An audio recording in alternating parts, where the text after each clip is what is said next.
All right, what's up, guys? Welcome to the 57th episode of The Get Down. My name is Kareem. Gary W. here.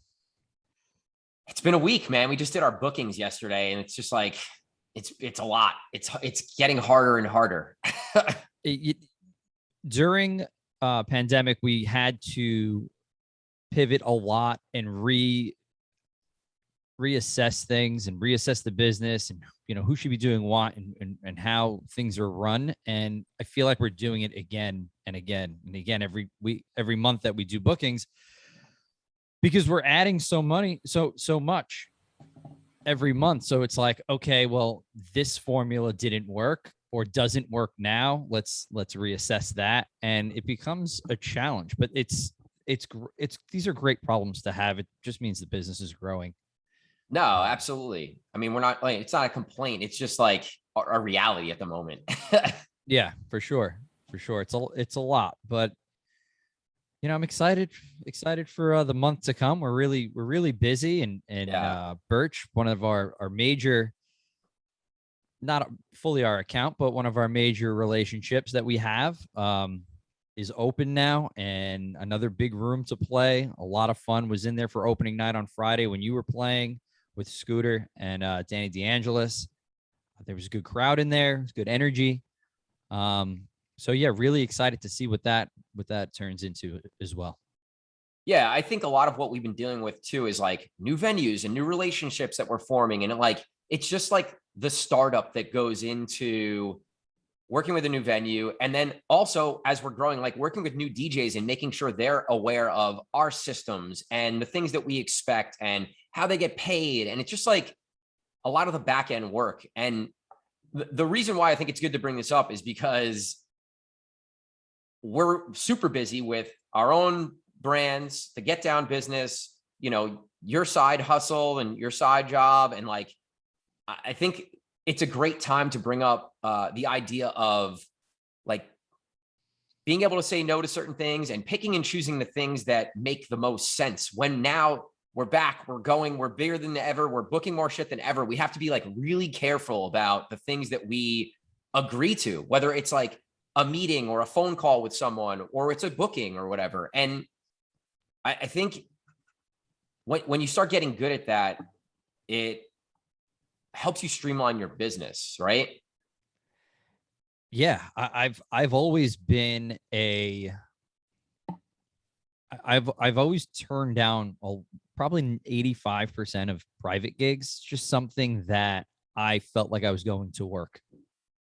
A lot of I've always tried to align personally, I'm just going to, this is anecdotally to me. I've always tried to align my life up where I don't ever want to feel like I'm going to work. I go to my part-time golf job. I don't feel like I'm going to work. When I taught for 13 years, never felt like I was going to work. Certain times, like when I was coaching basketball or coaching soccer, I kind of felt like I was going to work for those. And I kind of took a step back in those situations. Yeah. All private events, I feel like I'm going to work. It doesn't matter what it is. So I think when it becomes that for you, then you have to realize, okay, I can do this financially. I can do this for financial reasons once a month or twice a month or whatever, however it helps your financial situation. And then take it from there. All right, I need 2 private events. Well, sorry, you're gonna have to go to work twice a month. It's tough shit. And figure it out in that sense. I think that probably makes the most sense for you to stay happy within doing what you're doing. Yeah, and we're dancing around the fact I have a giant wedding on Saturday. Like most we have live musicians and a saxophone player, and we're doing the ceremony and cocktail hour and reception and like a light guy and like all this shit. And it's great because it's a big number, but really at the end of the day, the amount of work that goes into getting that big number and all the shit you have to coordinate and all the stuff, the people you have to book, and it's just so not worth it for me. And I think you saying if it feels like work, you probably shouldn't be doing it. Like, especially now at this point in our careers, if it feels like work, I can't do it. I have no interest because I'm not going to put my all into it. It's going to be the lowest priority thing that I'm doing. Like this is these people's like biggest day of the year. And I don't like, I want to, it's going to go well. It will go well. When you get there, like, I don't give a shit. And that's a terrible thing to say, but I don't care. Like, yeah, I mean, it's not that you don't care, right? It's just your lowest priority. Like it's my lowest priority. And I fucking hate it. And that's what happens though. Like if you're not into it, if you're not passionate about what you do, then that's what's going to happen. My friend John Macaluso, I just spoke to him over the weekend. He had 20 weddings this weekend. Yeah, that's crazy. Which is insane to me. But he has systems in place and people around him that make that happen a little more seamlessly. Is it stressful? Absolutely. You could just tell like it's stressful going into every weekend. But like if you don't have those systems in place and it becomes the lowest thing on your totem pole, then that is what it is. That's how you're going to feel about it. When you show up, are you going to do a great job? Absolutely. Are you going to be very attentive?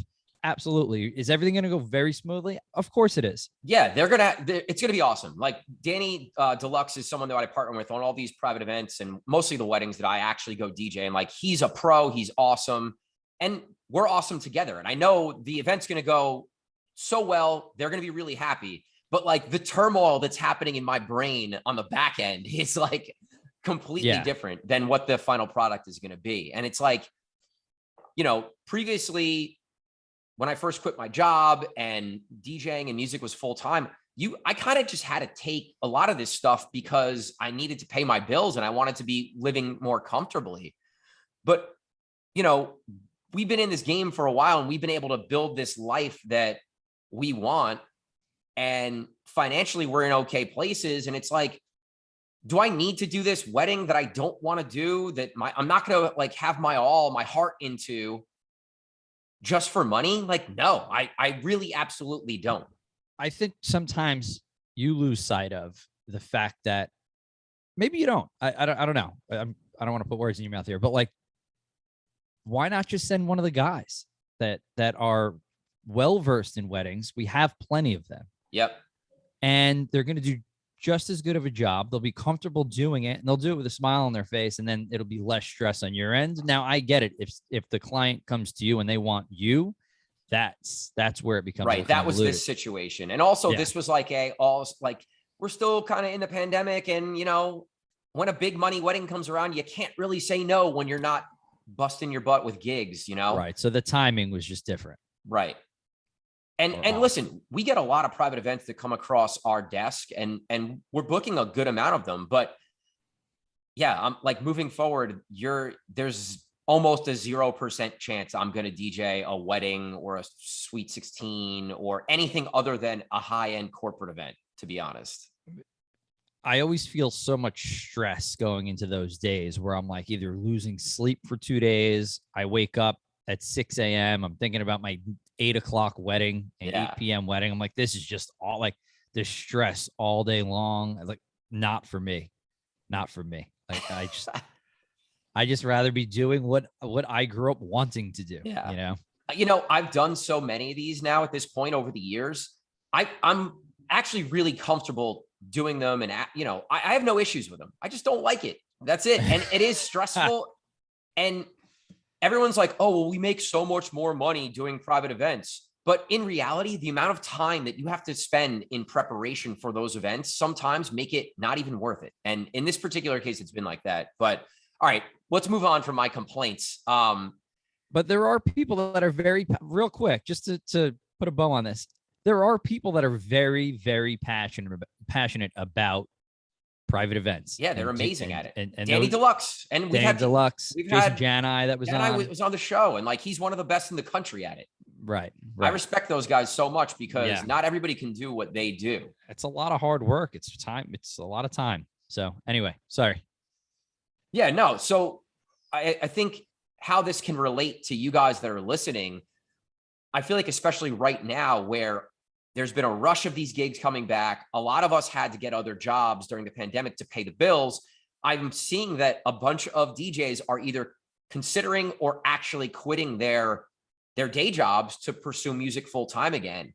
And I think this is something that's going to come up in your lives every day, right? Yeah. I mean, and like I said before, you're going to need to pick and choose, you know, the things that are going to feed your particular situation.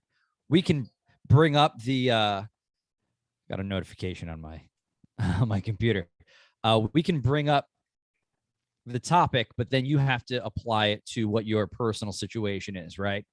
And these are just like easy things to think about and get ahead of, and start to write down, hey, you know, proposals and invoices and price breakdowns. And once you have all of those tools in place, it becomes a lot easier to deal with these situations when they arise. Yep. And it's not like, you know, Aunt Mary's friend from work hit me up about DJing this event, and I don't know how to price it. Like, you have to think about all that stuff before it happens, because I've been caught with my, you know, flat on my feet with knowing how to price something. Oh, it's an acquaintance. Like, you have to kind of work that all out. Like, if this is your full-time job, you have to treat it like so, in the fact that, you know, when you go to your friend's store, they're not giving you a discount. You know what I mean? Yeah. Something along those lines. So it's just a lot of that back end work. Get ahead of it, make a folder for it in your Dropbox, or, you know, on your desktop, or whatever it might be, and just be prepared for the questions and the pricing and everything that comes along with private events, because it's extensive. Yeah, that's such a great point. And it's not just for private events. All that preparation will make your life so much easier down the line, because, you know, for a private event, let's say, you know, it's a 4-hour party and it's a basic setup. Like, you know exactly what your pricing is. You don't have to think about it. You don't have to calculate it. You're like, this is what it is. And if it's take it or leave it kind of thing. And I hilariously brought this point up, and I always go to you for all of that information. Yeah. Because, I mean, you have all that stuff in place. It's hard to come up with pricing, but I leaned on a lot of the private event DJs to kind of help me in creating my own price. And yeah, once that was created, that made my life a lot easier. But I think not just getting off the private event thing, just as a greater whole, as you're transitioning to now being a full-time DJ, music producer, whatever it might be, right? Like, this is your job now. So all those things that maybe you weren't doing, like setting up QuickBooks and having an accounting, and, you know, setting up your LLC and having a business credit card. And this is all stuff that is vitally, vitally important. You might not think so, but at the end of the year, when you have to do taxes, or, you know, you need to make a big purchase and you can't write it off, like, this stuff is super important. So I think, as you know, you're going to quit your job, you need to get all this stuff set up so that once you are out on your own and you're just booking gigs or you're just making music, you can focus on the things that are going to make you money. That's a really good point too. I never thought about it that way, where, okay, I'm thinking about quitting my job. Well, let's start to get this stuff in place. Like, don't start scrambling after you're not working. You can take your time in setting all of this stuff up, where I think that with the stresses of quitting a job and specifically the financial stresses of it, then piling on all of this other stuff post said job could just add a lot more stress and just unneeded stress, where you could have been doing this for a month or two. You're not just up and leaving this job in a week, you know? Right. You're You're at least giving your 2 weeks, and you've been thinking about it before that. Right. So you have time to start to put the plan in place. Yeah. So even if you delay giving your 2 weeks until you are ready to hit the ground running, I think that would be the move, right? That is, like, absolutely. Suck it up and take the least amount of hours that you can do, and get all your back end processes and business stuff in place. That stuff's overwhelming. It sucks. We talk about it extensively in GDU, and it's overwhelming. Even going through that stuff and going through the processes and making the videos and the PDFs for GDU, I was just like, oh my, it's just so much. It's just so much. Yeah, the feedback we got from the guys was like, that part of the course was really, really valuable too. And like, you and I had gone through it and dealt with it. So I guess we didn't really think about it for a while, of how important that really was and how stressful and kind of hard it was. Right. But A lot of the guys have all of that stuff in place now, and they're crushing it on the financial end. And definitely it makes your life just easier. Not only for when you have to invoice and all that stuff, but for when tax season rolls around, and it just becomes a little less stressful. yeah, something that I think if you are a DJ that recently quit your job or is about to quit your job, I think another thing that's really important is you can't really sacrifice your brand and your bookings just for money. You can a little bit, like maybe you pick up a private event that pays 1,000 or 1,500 just because you need that money. But if you're at a certain level and you're trying to get to the next level, it doesn't make any sense to then start taking bookings that are below you just because you need the money. And this is a very fine line because, again, everyone's financial situation is different. I completely understand that. But if you're like a mid-tier DJ or a like getting towards the higher tier, you can't start taking stuff that's below you just to make money, because that will hinder you from ever getting to that next tier. I agree completely. And there are several ways to go about this. You can take lower level jobs as long as the venue and the person that's booking you is okay with you not promoting it. Yeah. Because you don't want it to get out. And it depends. You have to understand, like, is it somewhere that has a relationship with X, Y, and Z promoter, or X, Y, and Z owner, who they're going to get word that I'm playing this place for X amount of dollars, and now that devalues you as a DJ. So it's going to stunt your growth. You might be on exponential growth on your Friday and Saturday gigs, but your Thursdays and Sundays might be struggling a little bit. So you might reach and take something different, but make sure your number's still up, because you don't want to devalue yourself. It's so important. And it is so tempting to take those extra night gigs. I'm air quoting for everybody that's listening on their headphones, but if you're watching, you can see me. So anyways, those extra gigs, those Wednesdays, those Thursdays, those Sundays, you just got to be really, really careful about who you're working with and who knows that you're working at these places in order for you to properly grow. My advice would be, instead of taking that, whatever, 10 to close, $300, $250 gig, that's just putting money in your pocket, that's not doing anything for your brand, spend that time and energy on your social media strategy and plan, on creating music, if that's something that's a goal, because creating music is going to help you grow way faster than taking some shitty booking that's just going to put a couple bucks in your pocket. Yeah. And I know that's really, really hard, but think about over time, like whatever, the Thursday night that you would go work some gig just for money, if you spent that 5 to 7 hours that you would spend in travel and prep and actually DJing the event, and spend that on the thing that's going to help you get to the next level over the course of 3 months, 6 months, a year, it's going to exponentially help you. And yeah, it might take a decent chunk of money out of your pocket, but in the long run, I think that's the play. It's the long game. It's not the short couple bucks in your pocket game. Something we spoke about a little earlier, just balance.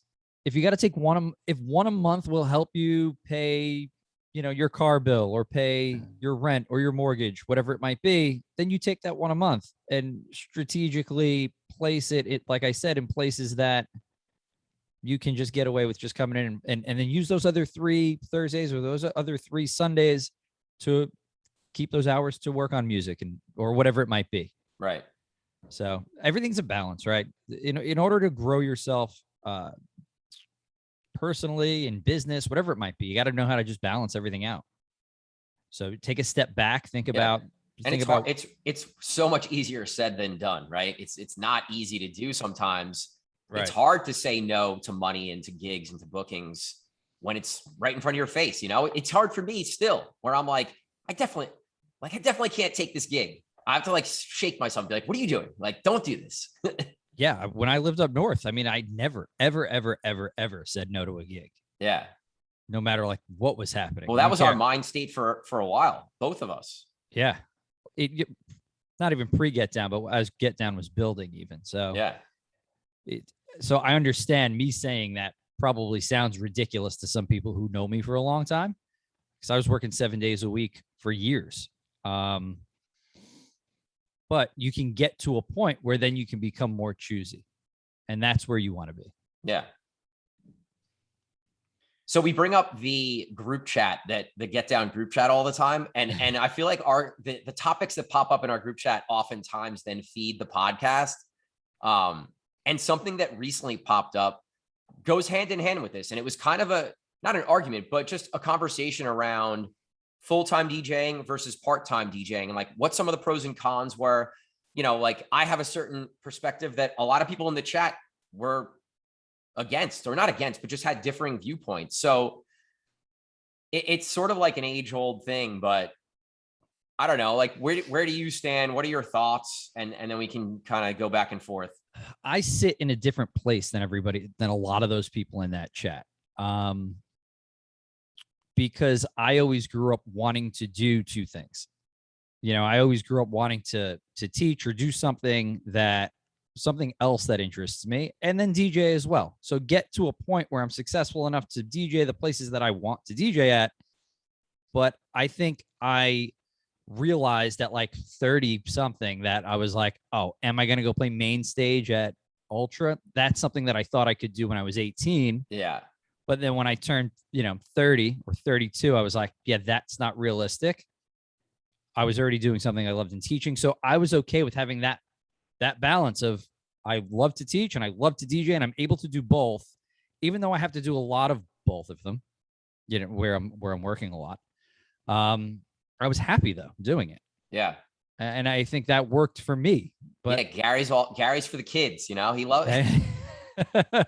But I like my part-time job here too, like working at the golf course. Like I like to pick jobs that I like to do. It feeds a different interest. You also like to stay busy and stay active too. And this helps you in doing that. And you tend to do things that you like. So it's I'm not a TV watcher. I don't like read a ton. Like I don't read books all the time. Like I just stay entertained in different ways. So like just keeping a balance in that form for me works.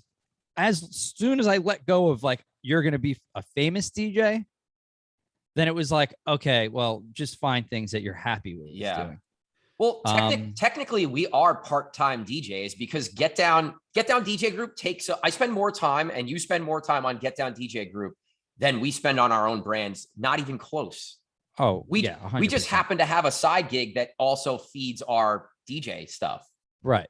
Like we just created it, and like it helps us by far. And it's still in the music industry and nightlife, but it's a completely different thing than focusing on your own brand. Yeah, we found our lane that's outside of becoming that big, Martin Garrix or whoever it might be.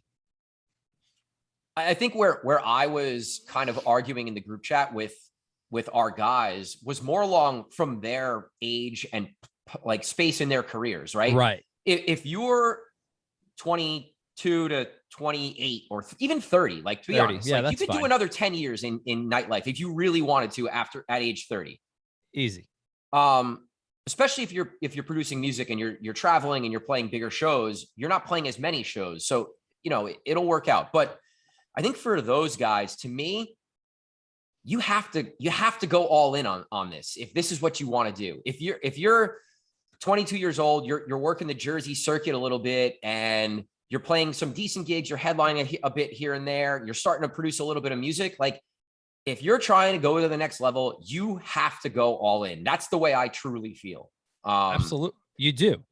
I just feel that way. You have to wake up every day and work on music, and you have to work on your brand. And that's something that if you're not doing it, someone else is going to do it. And while you're at your 9 to 5, that person is sitting home, making TikToks, producing music, working on graphic design, like whatever they're doing to help them grow their brand.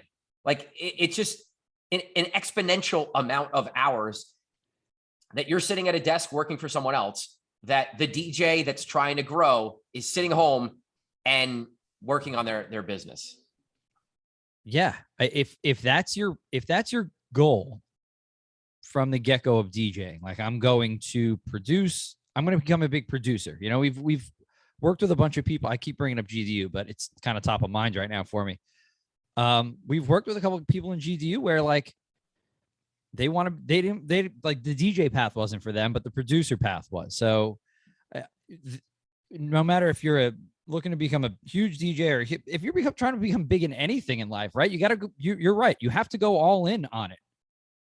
It's different if you have had my mindset where at 21, 22, I was happy doing what I was doing. And I becoming a famous DJ wasn't my thing. But if that's what you want to do in life, then you're absolutely correct. You have to dedicate 8 to 12 hours a day. I know that sounds crazy, but that is what it is. You got to put in a work day. You have to put in a work day and have the discipline to put in that work day when you don't have to be somewhere to go to work. And then on top of that work day, you have to put in extra hours because you work for yourself, right? And that's always a couple extra hours more, because it's way harder to work for yourself than it is to go to work for somebody else. Yeah. So you're right. I agree in that regard. Right. But speaking from personal experience, it's different. Or if you're someone that has a great day job, you're really passionate about whatever that might be, and DJing is something that you really love to do, and it's your side thing, and you're going to work Friday, Saturday, Sunday DJing, and then go to your day job too, I'm totally cool with that too. But then you can't expect to be playing the best shows and traveling to DJ, and like there's a few rare couple people that can do it. And you know what? Like there's certain artists and DJs in our market, like I'm going to shout out Herb, because Herb to me is like one of the dopest DJs in our market. And right. He's had a day job for his entire life. He's an ultimate hustler, doing real estate and doing his insurance thing. Like much respect to Herb. If Herb quit his day job and went all in on music, he would be traveling the country and the world playing music, because he's that talented. Yeah. But that's just not what he chose to do. You know, he chose to go a different route, and that's okay too. Yeah. So again, it's always just knowing what you want to do, and then figuring out what's best for you and your brand and your family. Like some people have families and girlfriends, and like that changes the game too. I think that was something that was overlooked via the chat, because it's something that really is hard to come across when typing. You know, everybody's different. Everybody's situation's absolutely different. But it is also okay to have several interests and several hustles. I feel like sometimes those arguments are black or white, you know, especially when it's via text. But I think it's definitely okay to do multiple things. But if you want to be the best of the best, you have to go all in. I'm just attracted to the people who are super passionate about this, and who really care and really treat it as a business, and who are all in, and who take the chance. It's a huge risk and a huge chance of being like, I'm going to quit my $100K, all insurance paid for, company car, company, whatever, to be a DJ and try to be a producer and musician. And like, if you have the balls and the guts and the confidence to do that, like I fuck with you and I love you and I want to work with you. Like, and that's just me, because I had to go through that a little bit where I gave up a whole lot to try and do this. And at a later point in my life too, you know, like I quit my job at whatever, 26 or 27, maybe even later than that. I don't remember, but I don't know. I just have much respect for the people that do that. And that's because I lived it. It's like, those are the people that I fuck with. Right. I mean, this is why we're good partners. We balance each other out this way. I mean, I never thought that I would be doing this. Literally never thought that I would just be doing Get Down DJ Group and DJing full time. Never, ever thought that would happen. And that happened at 36 for me. So like, you know, I guess it's never too late, but it's working out. Obviously we're busier than ever. Right. Like the way Get Down is going, if you and I stopped DJing and just focused 100% on Get Down, I'm sure we could make a living off of just that. I mean, right. it would be a struggle for a little while, I think, but yeah, for sure. Especially the way you and I like to live. Right. Oh man. So yeah, man. And just, again, we can wrap this up, but I will just say, if you're going through this, or you're thinking about it, or you don't know what to do in wherever you are in your point in your career, hit me up, hit Gary up. Like, I would love to talk to you and walk you through it and help you out in any way. Because I know it's not easy. So yeah, I love that aspect of what we do, you know, the life coach aspect of it, as far as professionally and personally, I guess that goes hand in hand with just my teaching past as well. But I love that. Like, I love that. I love doing, the bookings and trying to help guys out and all, and that Yeah, me stuff. too. So Feels good. It does. It's rewarding. You brought something up when we were offline about a comment that you saw on social. Go into that, because I thought it was interesting, and I have a couple. Yeah, points. I was on Facebook for some reason. I'm never on Facebook. What the hell were you doing on Facebook? I don't really know. I have no idea. We try to sell DJ equipment, so like I've been on Facebook a little more than I've ever been lately. And the first post is something from a DJ from Jersey, New York City, and it was like, there's no hungry up and coming DJs anymore. And I was like, what? Like, and I literally responded to him. I'm super cool with him too. And I was just like, I couldn't really disagree with this comment more. And I was reading through the comments, and someone like Carlos Milan was shouting out some of our guys. And, there was a lot more people that were saying like, hey, there are a lot of guys. There's just no guys that want to work New York City and be the promoter DJ anymore. And the New York City nightlife, New York City DJ circuit has changed on a lower level dramatically. I don't know about the bounces and the places of that caliber, but I know that some of the lower level places have come up in pay post-pandemic, because there is such a demand for DJs and entertainment right now across the board, because as we keep saying, a lot of these places are packed from open to close. So entertainment's at a premium. So that being said, those guys that were promoter DJs and playing places for free for quote unquote clout, which is a ridiculous word, by the way. I love when you say it. And so if I feel like that has fallen by the wayside, because those guys can now just go make money 3 nights a week at 1 or 2 venues. They don't need to go DJ for cloud, because they're getting booked for real. Right. Like, I'm going to get booked and I can make $1,000 a weekend instead of going to DJ at Bounce opening from 1 p.m. to whatever it might, like some ridiculous time for free. It's kind of showing that it's showing how healthy nightlife is. Yeah. In New York City too, I think there was a huge barrier to entry at a lot of these places, because there was just a few like promoter groups that were kind of handling everything. So you kind of just, if you wanted to work at one of those higher end places, you had to do whatever they asked you to do, right? And kind of like suck it up and play for free or play for tickets or whatever they used to do or whatever. Yeah. Whereas, like you said, now everyone wants to book a DJ. Nightlife's thriving, and all of our New York City spots, like the money has gone up, right? And the bookings have gone up really quickly.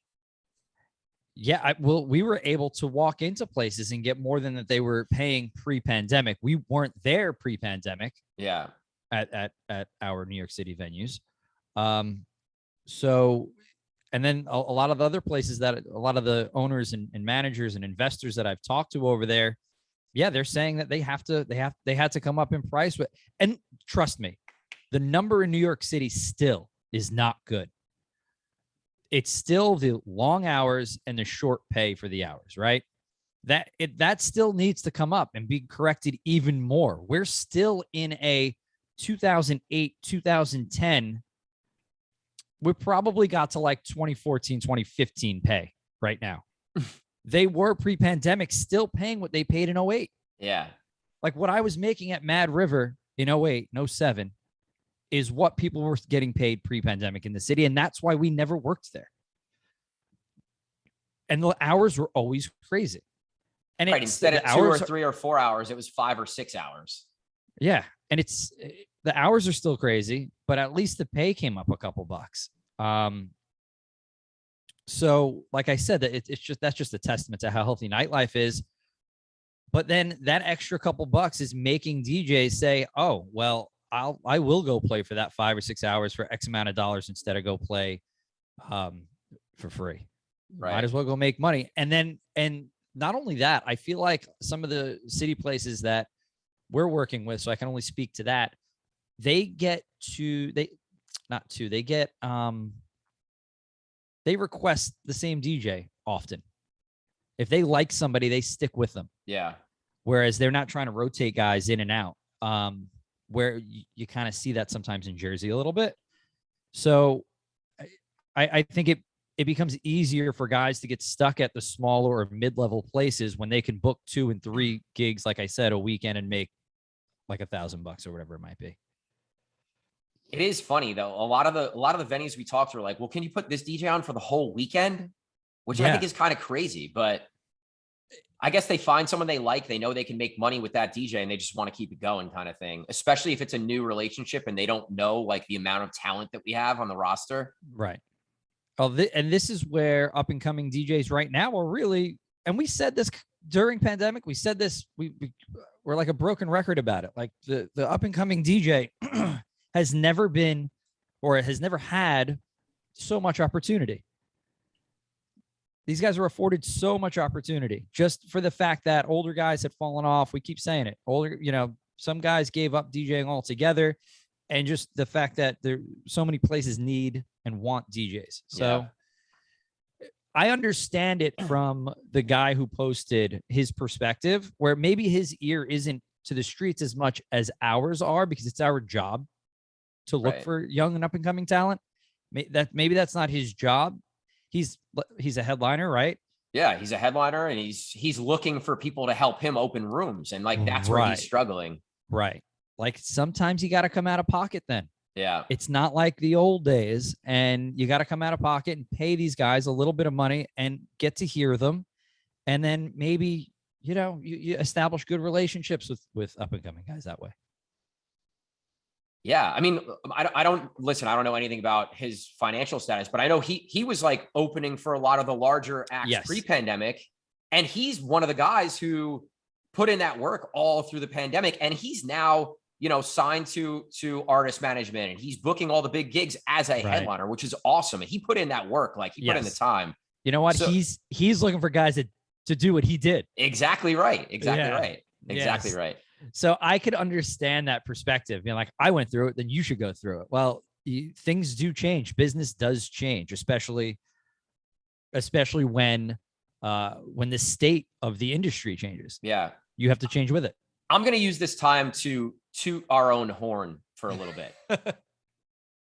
I love this part of the episode. And I don't want to sound like a jerk or anything, but I think what has happened in the New Jersey scene is amazing to me. It's like everything that I always wanted as a young DJ is now happening here.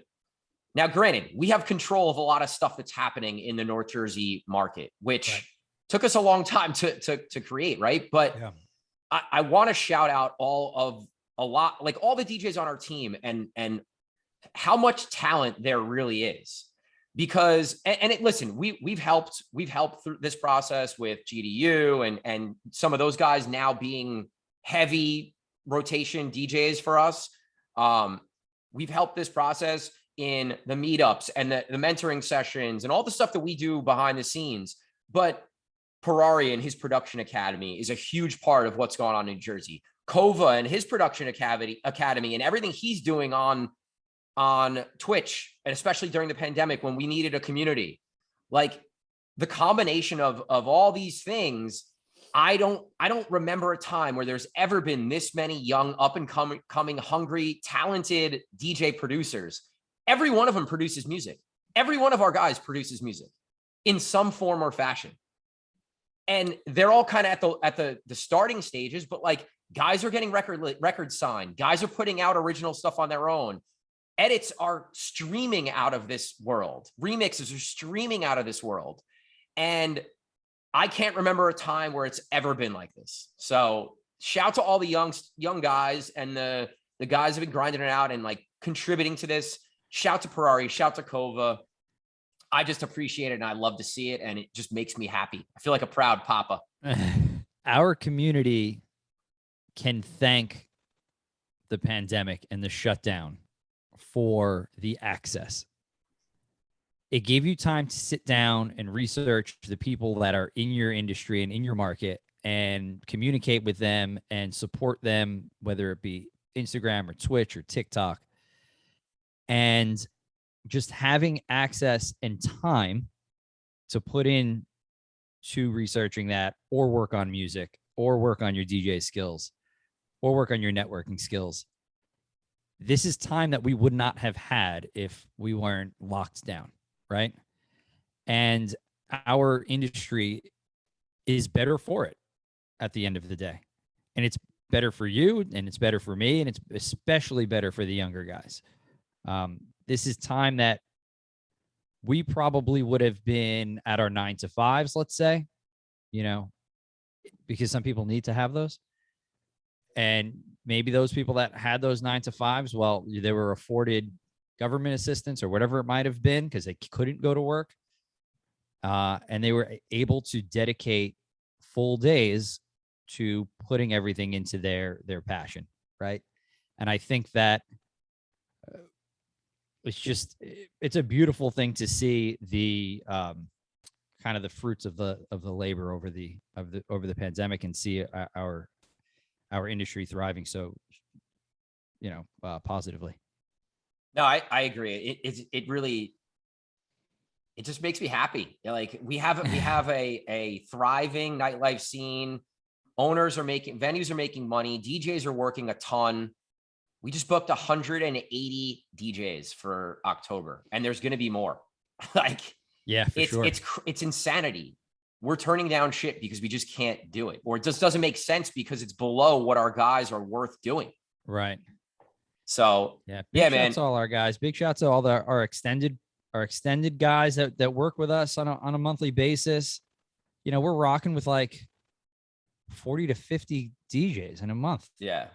Which is crazy. I want to shout Solano because he just had a record come out that got signed. Yes. He's been working with Ferrari, basically not knowing one thing about production, and he now has a track. It's called Keep On. Check it out, guys. Stream it. Check it out on Spotify. Help him out. Solano's a great dude, and the track is dope. So yeah, it is. It's easy to support when the music's good. So Shout to Solano. Shout to everybody else that's putting out music. And to the guys that are going to put out music, because I know all the stuff that's in the works for the next couple months here. Yeah, it's a lot. You're going to be bombarded with great music just from our local guys, especially, which is crazy, and it's nice to see. All right, man. I think that's a good place to wrap, right? Heck yeah. Real quickly, just going through my weekend. So Thursday, Tally Ho. Last week was awesome. I expect nothing less. It's going to be a party. It's a fun time. Tally Ho Thursday. I'm at Iron Bar on Friday. That's my once a month spot.